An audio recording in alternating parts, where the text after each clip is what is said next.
In the heart of Junkyard Treasures, a junkyard car dealership on the outskirts of Ashton, mechanic Rick was in for a surprise when he dissected an old tire. The astonishing find inside the tire revealed a secret that went beyond car wrecks. As authorities rushed to the site of the find, Rick struggled to grasp the implications, leaving the entire junkyard buzzing with anticipation and a host of unanswered questions. Rick has been answering questions from his colleagues about his bizarre find for about 15 minutes now, and in all honesty, he still did not really have any idea what he had actually found.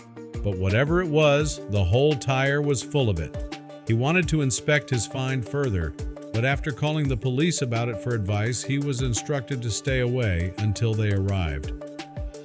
But before we start, smash the like button and make sure to subscribe if you haven't, and hit that notification bell so that you won't miss any new stories. They had no idea how it had ended up in the junkyard in the first place. None of the employees remember buying it or bringing it in. Rick just found it in a lineup of cars that needed to be stored, and so he decided to go through the standard procedure without asking any more questions. One of the steps in the procedure was to either remove the tires if they could still be sold on, or to puncture them to make sure that the car did not go rolling out of its place when it was hit by something. These tires were clearly on their last life, and so Rick did not hesitate, but punctured them with a screwdriver. The first 2 tires went as normal, but for the third, something odd took place. Rick punctured the tire but felt a little bit more resistance than normal, and when he pulled his screwdriver out of the rubber, he saw that the tire only deflated a tiny bit.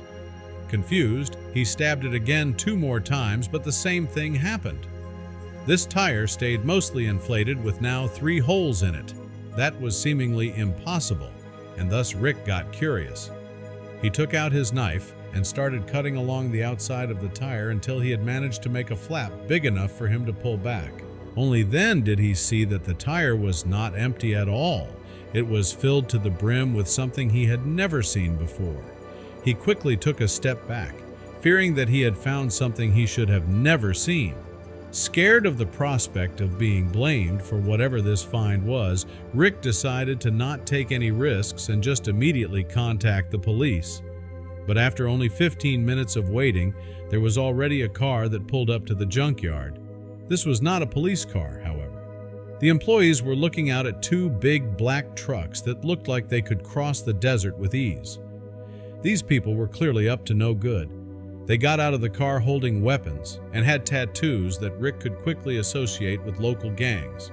There was no point in hiding anymore, as he had been walking up to the cars before these people jumped out of the car. And so all he could do was put his hands up and do what they said. A couple of gang members quickly approached him and told Rick that nobody would have to be hurt. They were just here to collect a package and everything would be okay if he just helped them find it. It was the car with the filled tire. Of course it was.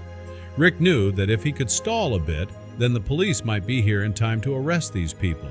But the last thing he wanted was for him and potentially his colleagues to be caught in a firefight. Meanwhile, Rick had told the gang members that he knew exactly where the car was. He hoped that they would keep their word of not hurting anybody when he assisted them to the best of their abilities. But he also knew that there was a big problem ahead of them. Rick figured that they wanted whatever was in that tire, and these people were not going to like that it was already opened up. As the gang members laid eyes on the sliced open tire, disbelief washed over their rugged faces. "What is this?" With a gun trained on him, Rick's words stumbled out in a nervous cascade. "I found something in the tire. I called the police, not knowing what else to do," he explained, his voice barely above a whisper. Realization dawned on the gang members' faces. "Cops are on their way." In mere moments, they removed the tire, their movements swift and precise. The speed of their actions was a stark reminder of their desperate need to escape. They loaded their prize with urgent swiftness into one of the trucks. As the engines roared to life, dust and gravel kicked up, marking their hasty retreat from the junkyard. Rick's heart hammered against his ribs as the cold metal of the gun pressed against his temple. "Talk," growled the gang leader, his eyes narrowing. "I was just doing my job," he stammered. "I found the tire. that's all. The gang members circled Rick like predators, their eyes unblinking. "You expect us to believe you're alone?" one sneered. Rick nodded, his throat dry. "Yes, I was working alone. Everyone else was on break." Their questions came like rapid gunfire, each more probing than the last. Rick answered each question with a careful mix of truth and innocence. The gang members huddled together, their whispers a harsh undertone to the junkyard's silence. "He's lying," one muttered. "No, maybe he's just a fool," another countered. Rick's voice was firm now, a stark contrast to his trembling hands. "I'm just a mechanic. I don't know anything about your business." The gang leader eyed him, searching for any hint of deceit. As the sun began its descent, the police quietly initiated their pursuit. Informed by Rick's colleagues, they followed the trail of the gang's vehicles, blending seamlessly with the evening traffic. The chase continued under the cloak of twilight. The police, experts in stealth, kept their distance, ensuring their presence remained unknown. The gang's vehicles veered off the main road, kicking up clouds of dust as they navigated the rough terrain. Unseen by them, the police followed at a safe distance. The convoy finally came to a halt at a desolate safe house, hidden within the desert's embrace. The gang seemed unaware that their journey had been shadowed as they quickly ushered Rick inside. Inside the safe house, Rick's situation grew more dire. His hands were bound and he was pushed into a dimly lit room.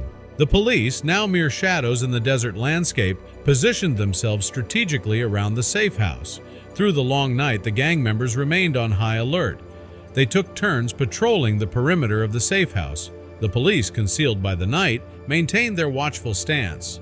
As the first light of dawn began to break, a sense of expectancy filled the air. Inside the safe house, the gang members grew increasingly uneasy, their movements more agitated. Outside, the police officers readied themselves, their plans set into motion with the coming light. Both sides knew that the new day would bring a resolution, one way or another. Inside the safe house, a heated debate erupted among the gang members. "We can't just let him go," one argued, his voice laced with anger. "He knows too much." Another countered, "But killing him brings more heat." Their voices rose and fell in a tumultuous wave of uncertainty and fear. Rick, bound in a corner, felt a cold dread settle over him as he listened to the arguments about his fate. Finally, the leader banged his fist on a table, declaring, "We'll decide in the morning." As the first light of dawn crept in, Rick, finding himself alone and relatively unguarded, began his desperate attempt to escape. His wrists ached as he twisted against the ropes. He gritted his teeth, focusing all his energy on loosening the binds. With quiet determination, Rick continued to work on his restraints. The ropes gradually loosened, allowing him a glimmer of hope. Sweat dripped down his forehead as he persevered, the fear of discovery looming over him like a dark cloud, yet he pressed on, driven by the instinct to survive. Finally free, Rick cautiously approached the unsuspecting guard. With a swift, silent motion, he struck the guard, who collapsed without a sound. Rick slipped out of the safe house, his feet carrying him swiftly into the dark desert. He ran without looking back, the fear of being pursued fueling his escape. The vastness of the desert loomed before him, a daunting expanse of uncertainty and freedom. Just as the first light of dawn illuminated the horizon, Rick stumbled upon a sight that filled him with both relief and disbelief. Before him stood a large contingent of police and armed forces, silently preparing to raid the safe house. Rick approached them cautiously. As he revealed his identity, the officers quickly moved to ensure his safety and gather information. In a swift, coordinated move, the police and armed forces moved in quickly and efficiently. Doors were breached, and officers poured into the building. The gang members, jolted awake by the sudden intrusion, were caught completely off guard. Confusion reigned as they scrambled to respond. The confrontation was intense but brief. The police and armed forces, with their superior numbers and preparation, quickly overpowered the disoriented gang members. One by one, the criminals were subdued and handcuffed, their brief resistance crumbling under the well-coordinated efforts of the law enforcement. With the gang members secured, the police turned their attention to the safe house. Methodically, they searched the premises, eventually recovering the controversial tire that had started it all. In the aftermath of the raid, the police's suspicions were confirmed as they examined the tire. It was indeed filled with illegal contraband, a critical piece of evidence in their ongoing investigation. This discovery was a major breakthrough, validating the extensive efforts and risks taken in the operation. After the chaos had settled, Rick was taken in for a debriefing by the police. Rick provided valuable insights into the gang's identities and operations. His observations from the time spent in captivity were particularly enlightening, shedding light on the dynamics and hierarchy within the criminal group. With Rick's information and the evidence gathered from the safe house, the police began the meticulous task of connecting the dots. They mapped out the gang's activities, tracing back their operations and networks. This comprehensive analysis revealed the extent of the criminal enterprise, aiding in identifying key players and planning subsequent actions to dismantle the gang's operations completely. After the intense events, Rick took time to recover. He found solace in the quiet of his own home, reflecting on the whirlwind of events that had upended his life.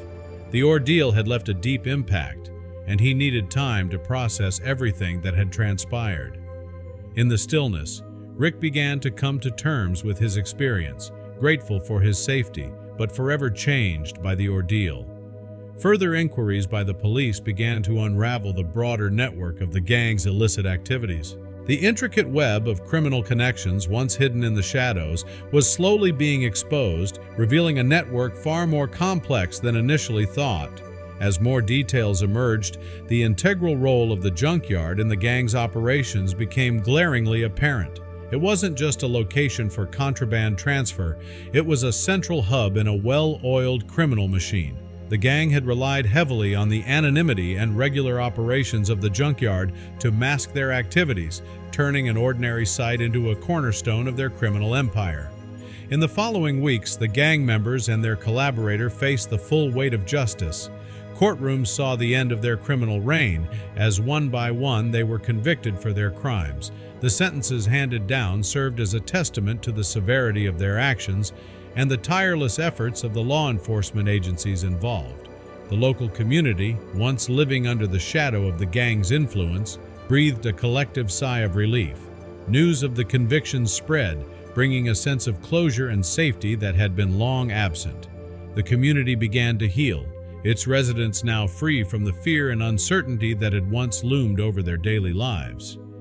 The junkyard, now free from its unwitting involvement in crime, started a new chapter. Under new management and with a renewed sense of purpose, it returned to being a place of honest work and trade. Rick, too, found a new beginning, his experiences at the junkyard leaving him with a deeper appreciation for life's unpredictability and the resilience of the human spirit.